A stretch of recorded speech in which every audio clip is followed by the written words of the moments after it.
Alhamdulillahi Rabbil Alamin Alladhi nahmaduhu wa nasta'inuhu wa nastaghfiruh wa natubu ilaih. May yahdihillahu fala mudhillalah wa may yudlilhu fala hadiyalah. Asyhadu an la ilaha illallah wahdahu la syarikalah wa asyhadu anna Muhammadan abduhu wa rasuluh sallallahu alaihi wasallam la nabiyya ba'da amma ba'd. Ya ayyuhal muslimun rahimakumullah, usikum wa iyaya bittaqwallah faqad fazal muttaqun. Ittaqullaha haqqa tuqatih wa la tamutunna illa wa antum muslimun. Faqala Allah Ta'ala fil Qur'anil Karim fi suratil An-Nisa.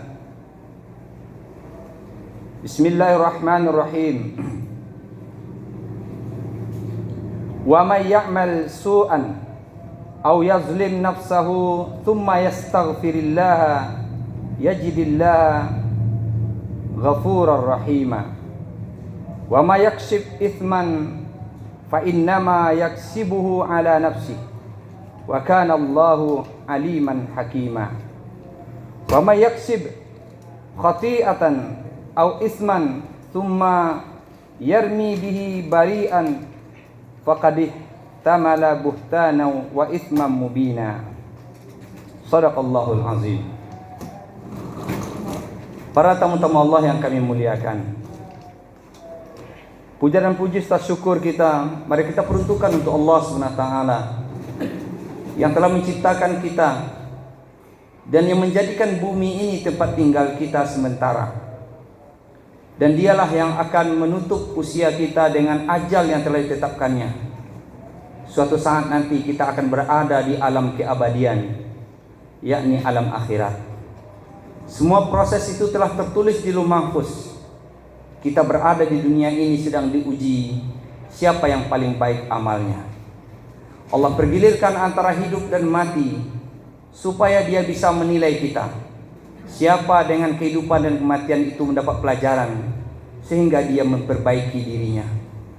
Siapa yang tidak memperbaiki dirinya, maka Allah akan menyesatkannya sampai dilemparkannya ke dalam api neraka nantinya. Selawat dan salam tak lupa kita doakan kepada Allah, semoga disampaikan untuk Nabi kita Muhammad sallallahu alaihi wasallam. Allahumma salli ala Muhammad wa ala alihi wa ashabihi wa man tabi'ahum bi ihsan ila yaumil qiyamah.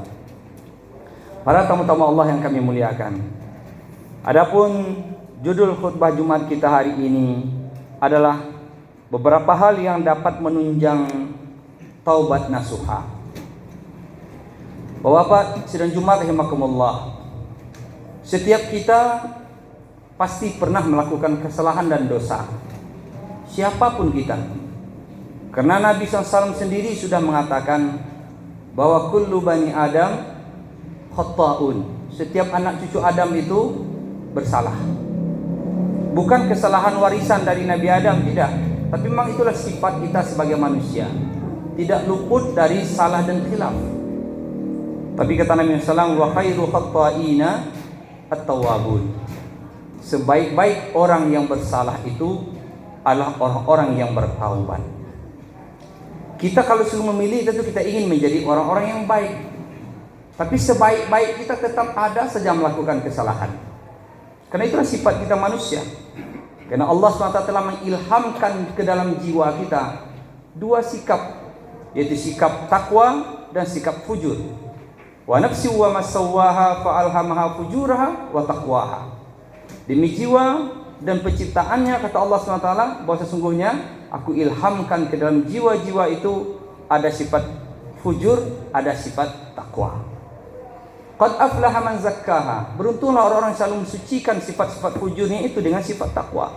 Dan merugilah wa qad khaba man dassaha. Merugilah orang-orang yang mengotori sifat takwanya itu dengan sifat fujur.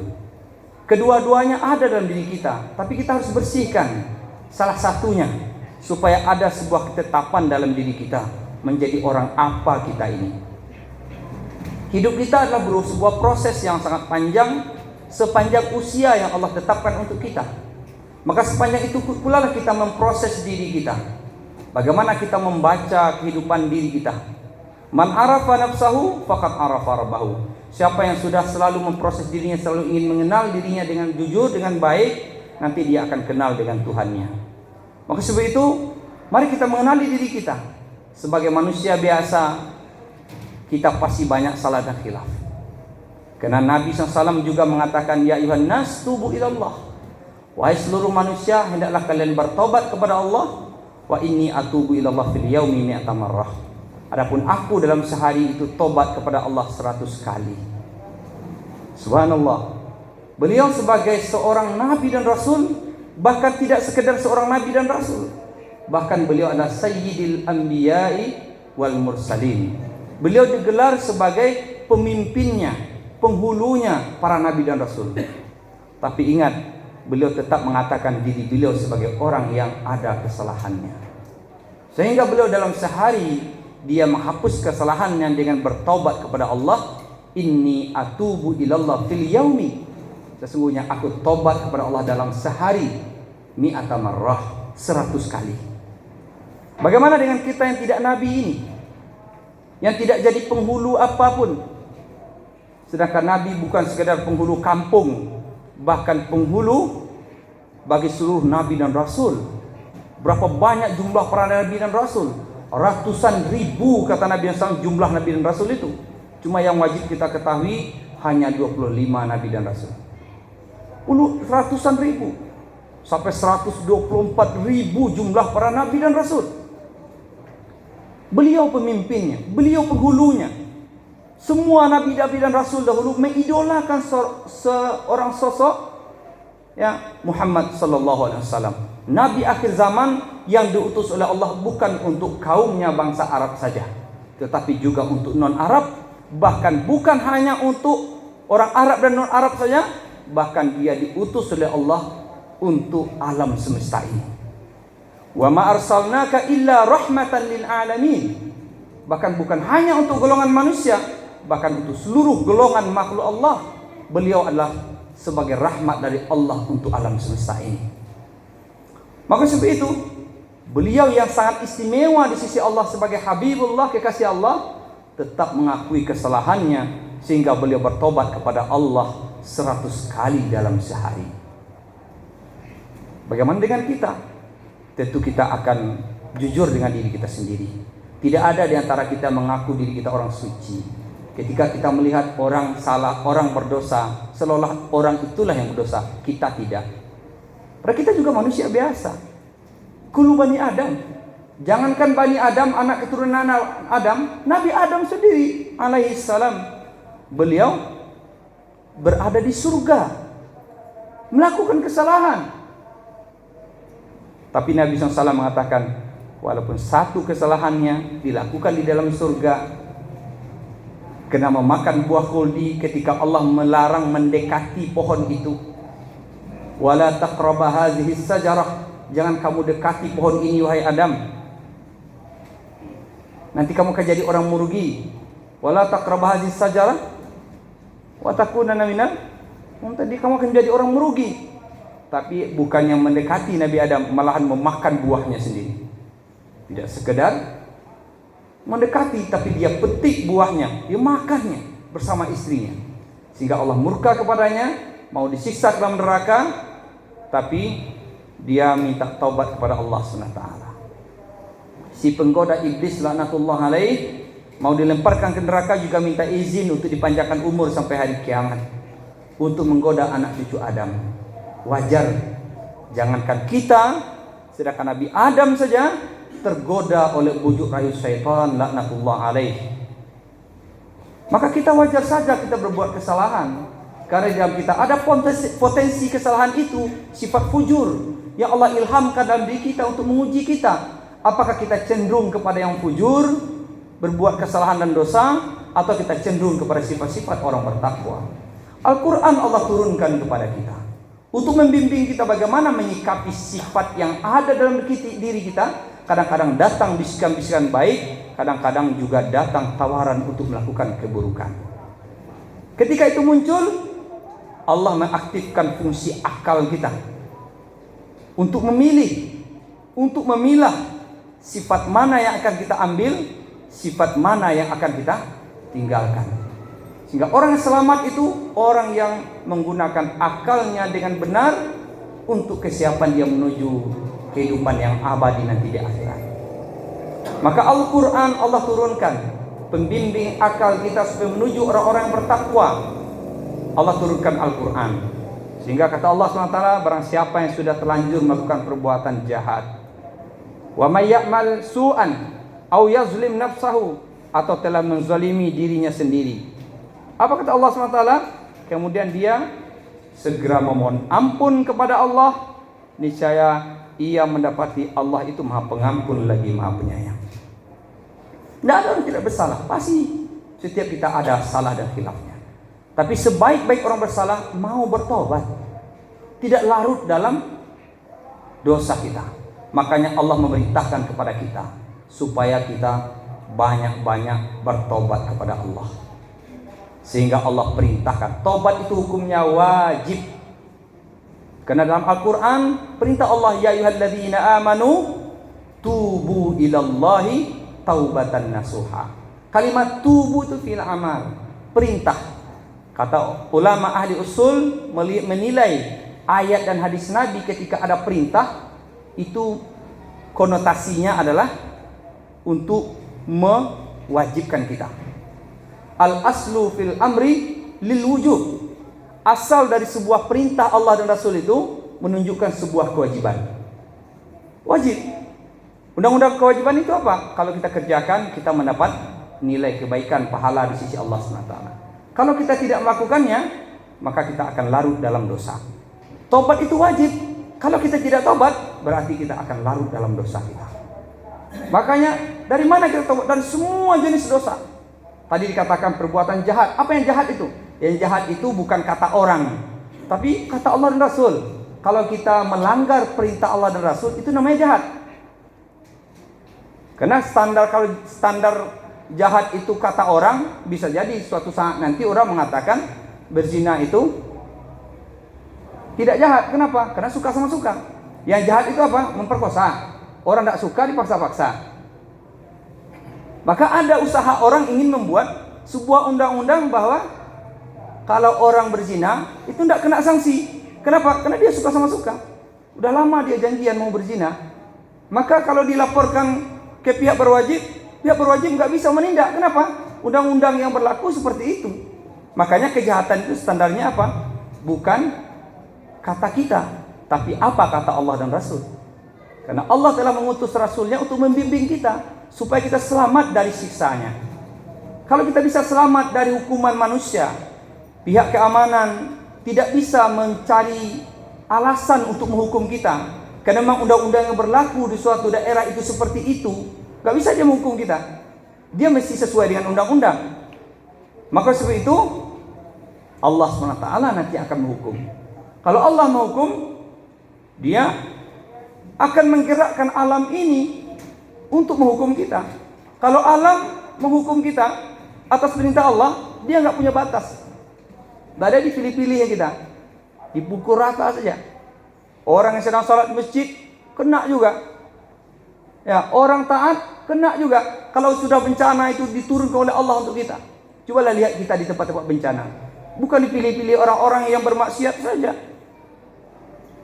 Maka sebab itu, sebelum itu terjadi, maka kita yang membuat standar baik dan buruknya, saleh dan jahatnya, sesuaikan dengan standar Allah dan Rasulnya.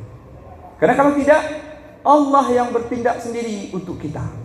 Kalau sudah bertindak, habis kita semuanya. Untung-untung ketika bencana datang, kita memang tetap dalam ketaatan. Sedang dalam masjid, sedang berzikir, sedang berdoa, sedang tidak meninggalkan salat, tidak sedang korupsi, mati kita insya Allah husnul khatimah, walaupun penyebabnya bencana. Tapi kan kita tadi ada yang fujur, ada yang takwa. Ketika kita sedang berbuat jahat, sedang fujur kita, tiba-tiba bencana datang, belum sempat tobat kepada Allah, udah su'ul khatimah kita. Maka oleh sebab itu, sebelum itu terjadi, maka kita berusaha supaya hidup kita ini lebih baik dan lebih baik dengan panduan Al-Quran dan hadis Nabi SAW. Maka Allah SWT juga mengatakan, dan barang siapa berbuat dosa maka sesungguhnya dia mengerjakan untuk kesulitan dirinya sendiri. Allah Maha mengetahui lagi Maha bijaksana perbuatan kalian. Dan barang siapa berbuat kesalahan atau dosa, kemudian dia tuduhkan kepada orang yang tidak bersalah dosa itu, maka kata Allah, sungguh dia telah berbuat suatu kebohongan dan dosa yang nyata di hadapan Allah SWT. Kadang-kadang dia yang bersalah, tapi dituduhkan ke orang lain, malahan Allah tambah murka. Bisa bencana semakin besar akan Allah turunkan kepada kita. Makanya tidak usah kita tuduh-tuduh orang lain, karena kita ini adalah makhluk yang bersalah. Banyak salah dan khilaf kita setiap anak cucu Adam. Jangan kita tuduhkan ke orang lain, tapi akui kesalahan diri kita sendiri. Maka taubat itu perintah Allah. Tubu ilallah taubatan nasuha. Ketika kita taubat dengan taubat nasuha, asa rabbukum ayyukaffira ankum sayyiatikum. Itu janji Allah.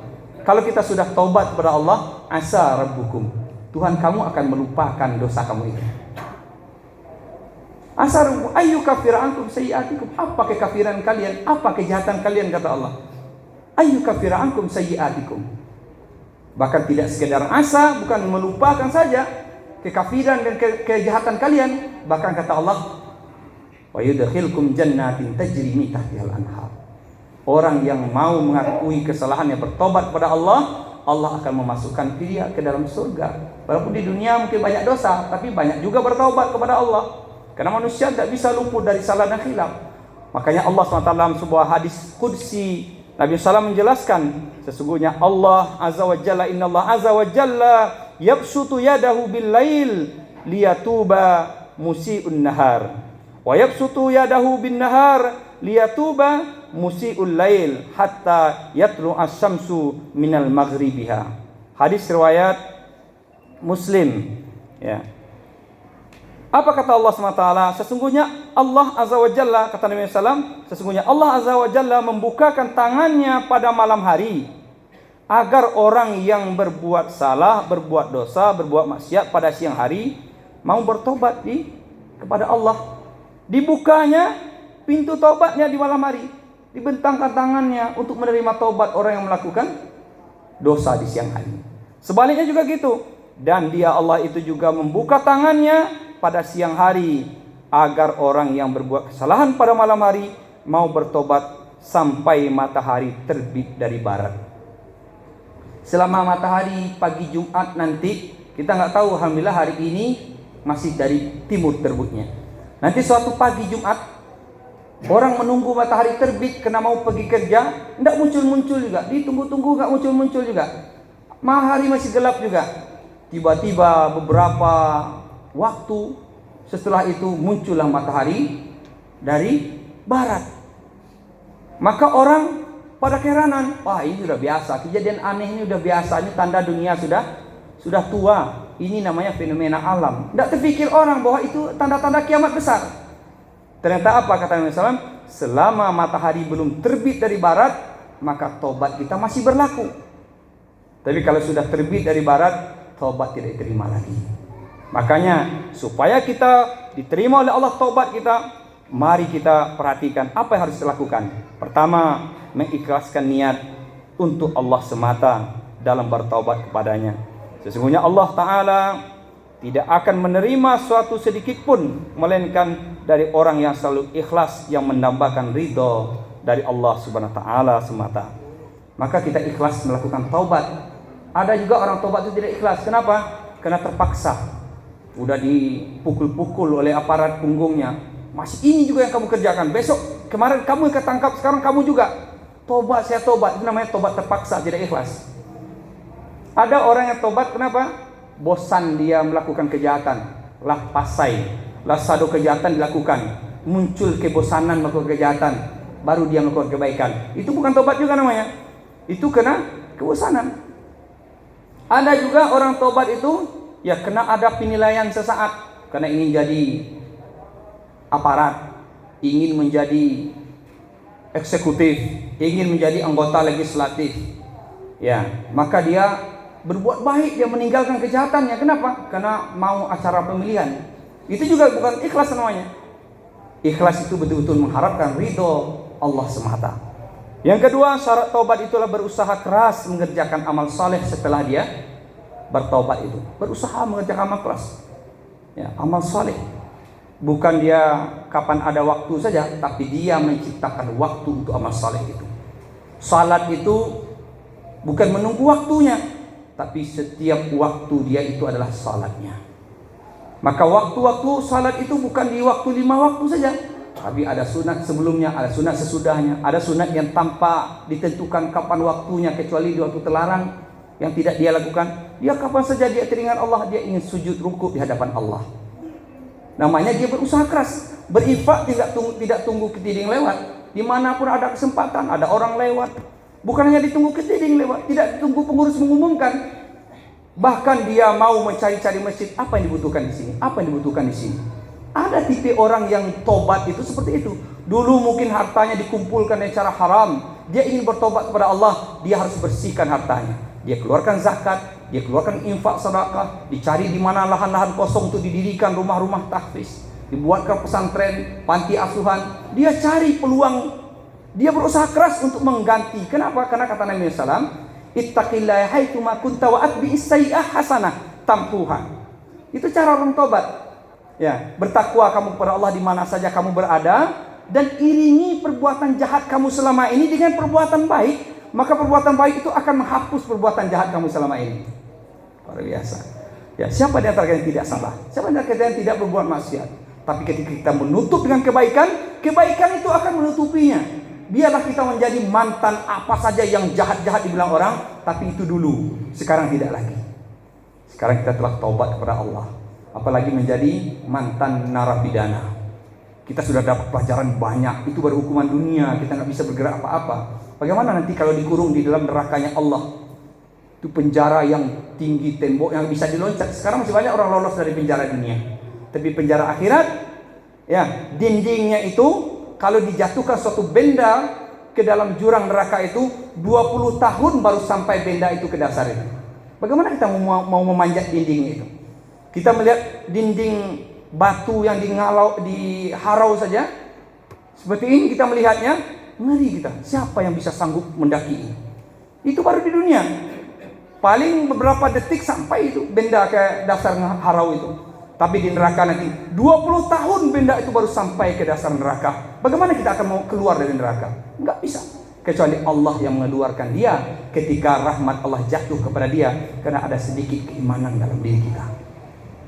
Maka sebab itu, mari kita berusaha keras untuk melakukan amal soleh. Jangan tunggu-tunggu waktu, tapi ciptakan waktu untuk beramal soleh. Yang kedua, yang ketiga, yaitu menyadari dosa itu.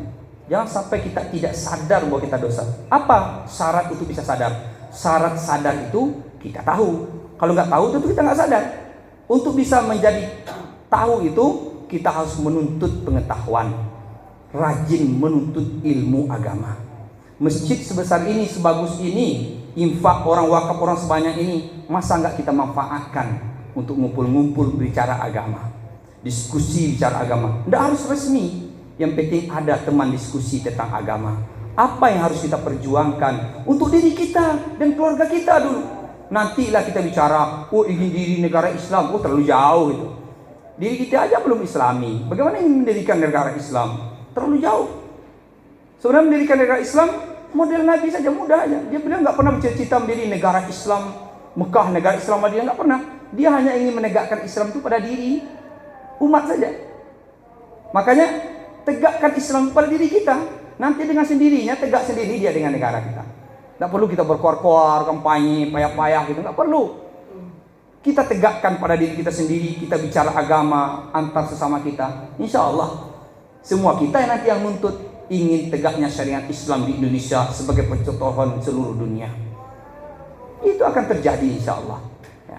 Kemudian yang selanjutnya adalah menjauhi lokasi maksiat. Itu juga usaha taubat nasuha.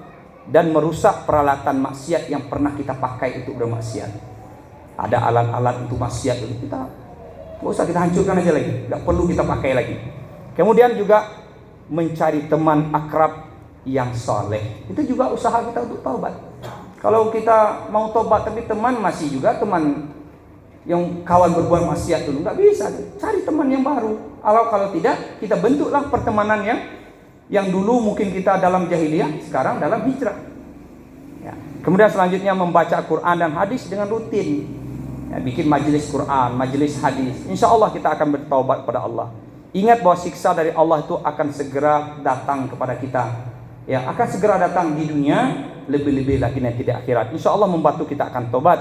Dan kembalilah kamu kepada Rabbmu dan berserah dirilah kamu kepadanya sebelum azab itu datang kepadamu, kemudian kamu tidak dapat lagi ditolong. Itu kata Allah dalam surah Az-Zumar ayat 54. Kemudian setiasa melakukan zikrullah, kemudian itulah yang harus kita lakukan. Zikrullah kita apa dalam bertaubat itu? Minta ampun kepada Allah. Zikir, istighfar. Ya, Nabi 100 kali dia dalam sehari zikrullah. Apa zikirnya? Astagfirullah, astagfirullah, astagfirullah. Sebentar. Tidak akan lama, tidak akan habis waktu kita. Baca astagfirullah, kumohon ampunan Allah, kumohon ampunan Allah. Sebut terus. Allah itu senang mendengar ucapan kita, istighfar itu. Ya, kalau kita ngomong sama orang, ampun, aku ampun, lainnya mah banyak bana minta ampun, tapi Allah tidak. Semakin banyak kita minta ampun ke dia, semakin banyak kita minta sama dia, Allah semakin senang dengan kita. Maka sebab itu, karena biaya zikir itu tidak mahal, cuma menggunakan lidah kita, menghadirkan hati kita saja dimanapun kita bisa, kecuali dalam WC. Laksanakan terus. Semoga nasihat khutbah kita ini bermanfaat bagi kita semuanya, dan kita berharap semua kita ini adalah para maghfirallah, orang-orang yang telah diampuni Allah SWT.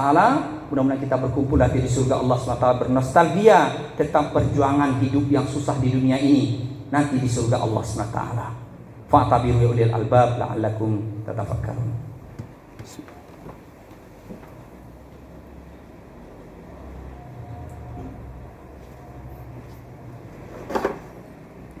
Alhamdulillahirabbil alamin. Alladzi anzala as-sakinata fi qulubil mu'minin liyazdadu imanan ma'a imanihim. Asyhadu an la ilaha illallah wahdahu la syarika lah wa asyhadu anna Muhammadan abduhu wa rasuluh sallallahu alaihi wasallam la nabiyya ba'da amma ba'd.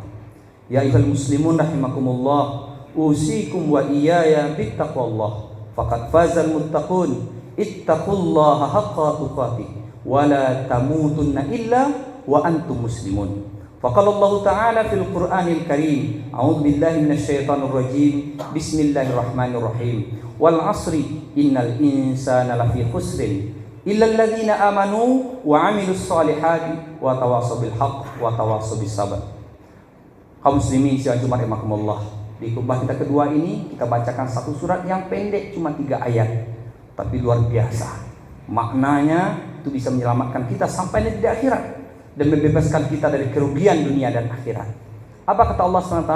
Demi masa, Allah bersumpah dengan waktu yang disediakan untuk kita selama di dunia ini untuk menguji kita. Sesungguhnya rata-rata kamu manusia itu orang-orang merugi. Yang tidak merugi itu adalah pertama, illal ladzina amanu, kecuali orang-orang yang beriman. Mari kita kuatkan nilai keimanan kita, belajar terus supaya iman kita kuat. Yang kedua, wa amilus shalihat, dan mengiringi imannya tadi dengan amal-amal yang saleh. Wa tawasau bil haq wa tawasau bis sabr.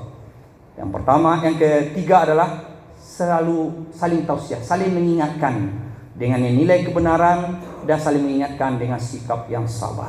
Semoga 4 hal ini kita hadirkan dalam kehidupan kita sehingga kita tidak merugi dunia di akhirat, dan kita betul-betul terwujud berkumpul bersama-sama jamaah Masjidil Falah ini di surga Firdaus Allah SWT. Kita lihat wajah Nabi SAW, kita nanti akan bangga menatap wajah-wajah kita. Kalian akhir zaman enggak ketemu dengan saya, kata Nabi, seperti ini amal-amal kalian di akhir zaman. Beliau pasti akan memeluk kita, akan senang dengan kita insyaAllah. Mari kita cita-citakan, kita doakan dalam selawat kita akan menatap wajah Nabi SAW bersama beliau, dan beliau akan memeluk kita insyaAllah. Innallaha malaikatahu yusholluna 'alan nabi ya ayyuhalladzina amanu shallu 'alaihi wa sallimu taslima. Allahumma shalli ala Muhammad wa ala ali Muhammad kama shallaita ala Ibrahim wa ala ali Ibrahim wa barik ala Muhammad wa ala ali Muhammad kama barakta ala Ibrahim wa ala ali Ibrahim fil alamin innaka Hamidum Majid. Allahumma ighfir lil mu'minina wal mu'minat wal muslimina wal muslimat al ahya'i minhum wal amwat wa tabi' bainana wa bainahum bil khairat. Rabbi ighfir warham wa anta khairur rahimin wa la haula wa la quwwata illa billahil aliyyil azim. Allahumma jama'na ma jama'atina hadha ya Allah fi fi jannatikal firdaus ya aziz ya ghaffar ya rabbal alamin ma abaina wa ummahatina wa ikhwanina wa akhawatina wa azwajina wa auladina wa jaddina wa jaddatina wa ustazina wa ustazatina ya aziz ya ghaffar ya rabbal alamin. Ya Allah ya Tuhan kami, ampuni dosa kami, ampuni dosa kedua orang tua kami ya Allah, ampuni dosa istri dan anak-anak kami, saudara-saudari kami, paman bibi kami, kakek dan nenek kami. Kumpulkan kami semua dengan jemaah kami ini ya Allah dan keluarga kami dalam surga firdaus-Mu ya Allah. Ya Allah ya Tuhan kami rindu ingin bertemu dengan Nabi kami ya Allah. Kami rindu ya Allah, bahkan kami membaca namanya saja meneteskan air mata kami. Mendatangi ziarah ke kuburan saja ya Allah, menguraikan air mata kami. Apalagi Engkau pertemukan kami dengan beliau ya Allah, yang dicintai oleh Engkau ya Allah, apalagi kami. Apalagi Nabi-Nabi dan Rasul semuanya mengidolakan beliau ya Allah.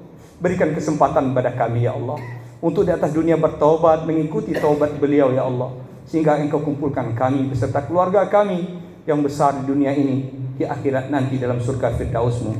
Ya Allah ya Tuhan kami, pimpin hati kami dalam agama-Mu ya Allah. Hidupkan kami dalam kebaikan, matikan kami dalam amal-amal saleh kami menjadi